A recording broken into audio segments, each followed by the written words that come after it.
যা প্রণয়ন করা হয়েছে। এখন আমরা ভবিষ্যতে সিদ্ধান্ত নেব যে কোনো রাজনৈতিক দলের বিরুদ্ধে তদন্ত করা হবে কিনা এবং তাদেরকে বিচারের মুখে আনা হবে কিনা।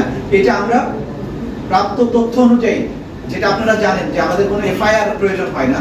আমাদের তদন্ত সংস্থার কাছে যদি মনে হয় হ্যাঁ এই দলটি রাজনৈতিকভাবে মানবতা বিরোধী অপরাধের সাথে সম্পৃক্ত হয়েছে, তাদের বিরুদ্ধে তদন্ত করা দরকার, তাহলে আইন অনুযায়ী তদন্ত প্রক্রিয়া শুরু হবে এবং যা যা আইনের ব্যবস্থা আছে সেগুলো চলমান হবে। মাত্র আইনটা হয়েছে, এখনই এই বিষয়ে মন্তব্য করার সময় আসে। দ্বিতীয় প্রশ্নটি ছিল কি বলছিলেন? দ্বিতীয় ট্রাইব্যুনাল আছে, তারা আজকেই এসে যোগদান করবেন। দ্বিতীয় ট্রাইব্যুনাল গঠনের মধ্য দিয়ে আমাদের এখানে যে সমস্ত মামলা বিদ্যমান এখন আছে সেটার মধ্য থেকে কিছু মামলাকে যদি আমরা দ্বিতীয় ট্রাইব্যুনালে নিয়ে আসতে চাই তাহলে প্রজ্ঞাপনের প্রশ্ন থাকবে। সিদ্ধান্ত নিয়ে সেই প্রজ্ঞাপনের মাধ্যমে কিছু মামলা যে এই ট্রাইব্যুনালে বিচারাধীন মামলার কিছু অংশ সেখানে ট্রান্সফার করা যাবে। এটা হচ্ছে একটা প্রক্রিয়া।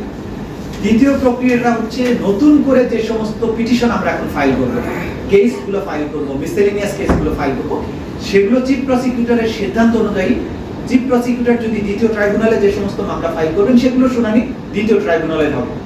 যেগুলো শুনানি প্রথম ট্রাইব্যুনালে করতে চাইবেন ওখানে পিটিশন দিবেন, সেটা সেখানে হবে।